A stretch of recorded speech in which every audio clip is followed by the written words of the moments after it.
Hello student, I Muslim Aslam. This is lecture of design and analysis of algorithm. Today we are going to discuss about Kruskal algorithm. So in previous lecture में आपने Prim's algorithm देखा था, minimum spanning tree में आपने Prim's algorithm देख लिया। आज हम बात करेंगे क्रुस्कल एल्गोरिथम की।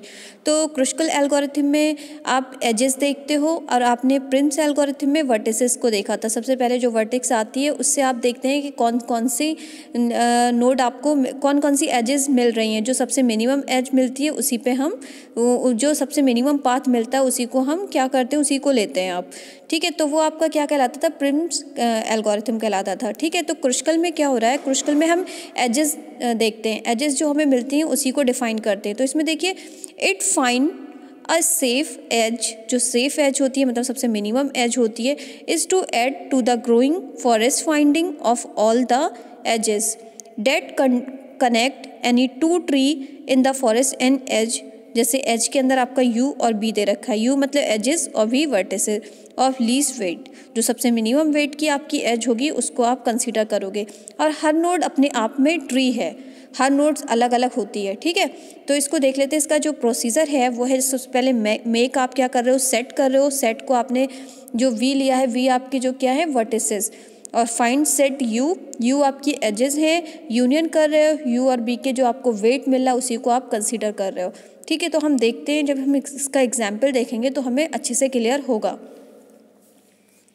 तो आप ये देखिए, क्रुस्कल का आपको ये एग्जाम्पल पूरा दिख रहा है, ये पूरी जो आपको क्वेश्चन दिख रहा है ये क्रुस्कल से आपको सॉल्व करना है। इसमें सबसे पहले आप देख सकते हो कि जो आपका ये पूरा ग्राफ है, इस ग्राफ को सबसे पहले अच्छे से देख लो। इसमें कोई डायरेक्शन नहीं है, सबका वेट दे रखा है और आपकी नोड जो दे रखी हैं वो आपको ए बी सी डी ये ई तक नोड दे रखी हैं। ठीक है, तो इन सारी नोड्स को आप देखोगे कि ये जो नोड्स हैं इनमें सबसे मिनिमम वेट किसका है, ये आपको ग्राफ दे रखा है। तो सबसे मिनिमम वेट देखो, आपको जो सबसे मिनिमम वेट वाली एज दिख रही है वो क्या है, 1। देखो सबसे 1 आपको जो कौन सी एज पे मिल रहा है, एच और जी। तो जो सबसे मिनिमम है उसको सबसे पहले लिखेंगे, तो वैसे ही जो सबसे मिनिमम वैल्यूज़ हैं उनको हम लेते रहेंगे। जैसे हमने सबसे पहले लिया है एच और जी, एच और जी पे आपको क्या मिला है, 1 वेट। ठीक है, 1 वेट मिला है तो हमने सबसे पहले वही लिख लिया है 1। अब आप देखिए 1 और कहीं था, कहीं भी 1 वेट और जगह दे रखा था, नहीं दे रखा था, तो सिर्फ एक ही बार 1 वेट है तो उसको हमने एक बार लिख लिया। अब देखो जी और एफ पे आपको सामने आपको 2 दे रखा है, तो जी और एफ पे आपने 2 वेट लिख लिया। अब 2 वेट और कहीं था, हाँ है, आई और सी पे भी दे रखा है तो आई और सी का भी लिख लिया 2 वेट।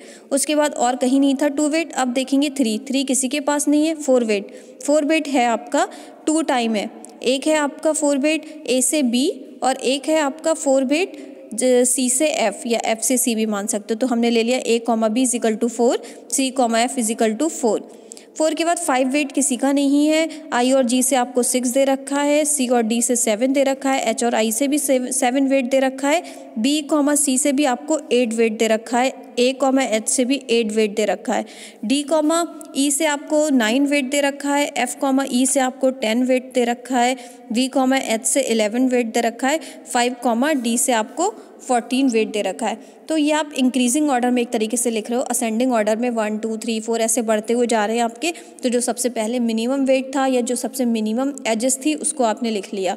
ठीक है, तो एच कॉमा जी जो सबसे आपकी मिनिमम एज थी, तो उसको कैसे लिखते हैं, ये जो मैंने आपको राइट साइड में थोड़ी डेफिनेशन वो लिखी है इसकी एल्गोरिथम, कि अभी जो आपका यू है या एजेस हैं वो अभी नल है, अभी कुछ नहीं आया आपके पास, पाई ऑफ यू भी अभी नल है, और जो आप की ले रहे हो की भी अभी 0 है, क्यू जो है क्यू के अंदर अभी आपकी एजेस हैं, यानी कि ग्राफ है जो पूरी वर्टिसेस हैं वो दे रखी हैं। तो जब आप लूप लगाओगे तो क्यू आपका नॉट इक्वल टू 5 अभी, यानी कि क्यू खाली नहीं है।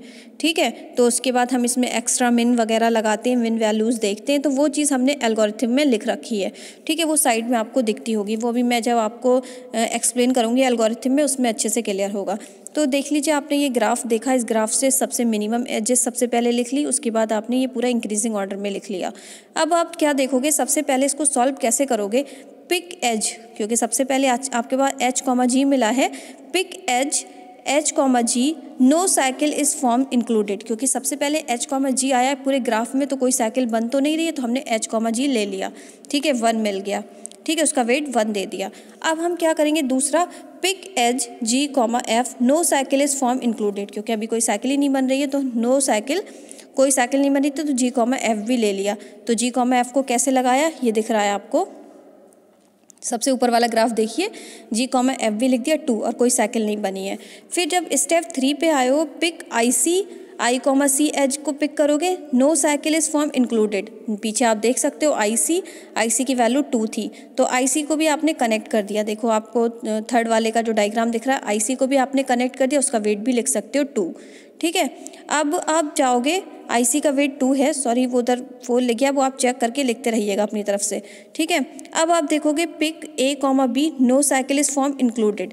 अब A, B आया, A, B का वेट क्या था, 4 था, वो 4 लिख लिया और कोई साइकिल भी अभी नहीं बन रही है तो हमने A, B ले लिया। I, C का 2 वेट है, वो यहाँ चेक कर लीजिएगा। ठीक है, ये गलती से हो गया है। अब स्टेप 5 देखिए, pick C, F, no cycle is form included. जब C ऑफ F आया तो कोई साइकिल नहीं बन रही है, तो तब भी हमने C ऑफ को इंक्लूड कर लिया। ठीक है, C ऑफ F को भी इंक्लूड कर लिया, अभी कोई साइकिल नहीं बनी है। अब देखेंगे 6 स्टेप में, 6 स्टेप देखिए, व्हेन वी पिक I और G, जैसे ही आपके पास I और G आया, देखो I से G आप कनेक्ट कर दोगे तो साइकिल बन जाएगी ना, तो लिख दिया मैंने I, G, then create a cycle. अब इसने एक साइकिल क्रिएट कर रहा है I और G, तो सो वी लीव इट, हम इस वाली एज को लीव कर देंगे। जो हमें साइकिल बनाएंगी जो एजेस, उसको हम क्या करते हैं, लीव कर देते हैं, हमने उसको छोड़ दिया। ठीक है, स्टेप 7 में आते हैं। स्टेप 7 में आपको क्या मिल रहा है, C, D, तो pick C, D, no cycle is form included. ठीक है, जब कोई साइकिल नहीं बन रही थी तो C, D हमने कनेक्ट कर दिया। ठीक है, उसके बाद स्टेप 7 में आते हैं। 7 में आपको क्या है, when pick H, I, then create a cycle. देखो अब H और I आएगा तो देखो क्रिएट हो जाएगी साइकिल। ठीक है, तो इसको भी आप क्या करोगे, वी लीव इट। ठीक है, दिस एज हमने वी लीव कर दी। अब इसके बाद देख लो स्टेप 8। स्टेप 8 में क्या है, pick V, C, no cycle is form included. जिसमें हमारी साइकिल नहीं बन रही, हमने उसको इंक्लूड कर लिया। B, C देखिए, B, C से कोई साइकिल नहीं बन रही थी तो हमने उसको कनेक्ट कर दिया। ठीक है, अब स्टेप 9 में क्या आएगा, leave A, H। A, H देखिए, जैसे ही हम A, H कनेक्ट करेंगे हमारी साइकिल बन जाएगी, तो हम इस एज को क्या कर देंगे, लीव कर देंगे। ठीक है, छोड़ देंगे। अब हमने स्टेप 10 पे आएंगे। स्टेप 10 पे हमें कौन सी एज मिल रही है, D, E, तो ये भी क्या है, no cycle is form included, तो इसको भी आप क्या कर लोगे, इंक्लूड कर लोगे, D, E। तो D और E को भी आपने इंक्लूड कर लिया, अभी कोई साइकिल नहीं बन रही थी। अब आपकी सारी एजेस आ चुकी हैं, स्टेप 9 तक आपकी, स्टेप 10 में भी सारी एजेस आ चुकी हैं। तो आपका क्या हुआ कि जो इनका टोटल वेट मिलेगा, जो लीव हो गई है उनका तो कनेक्ट नहीं होगा, सबका हमने वेट लिख रखा है। देखिए H, G से 1 वेट है, G, F से 2 है, F, C से 4 दे रखा है, A, B से 4 रखा है, 1, C से 2। तो जो आपको मिनिमम वेट मिला है वो क्या मिला है, 37।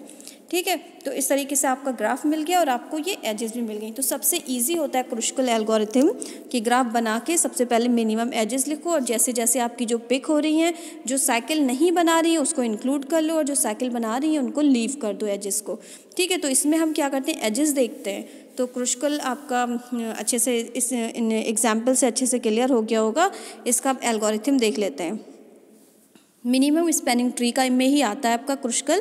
तो इसमें G, W, G आपका ग्राफ है, W आपके जो वेट दे रखे हैं। ठीक है, A जो है आपका एरे है, एरे अभी क्या है, नल है, मतलब 5 है स्टार्टिंग में, सेट में कुछ नहीं है, मतलब कोई भी अभी सेट में स्टार्टिंग में कुछ नहीं है।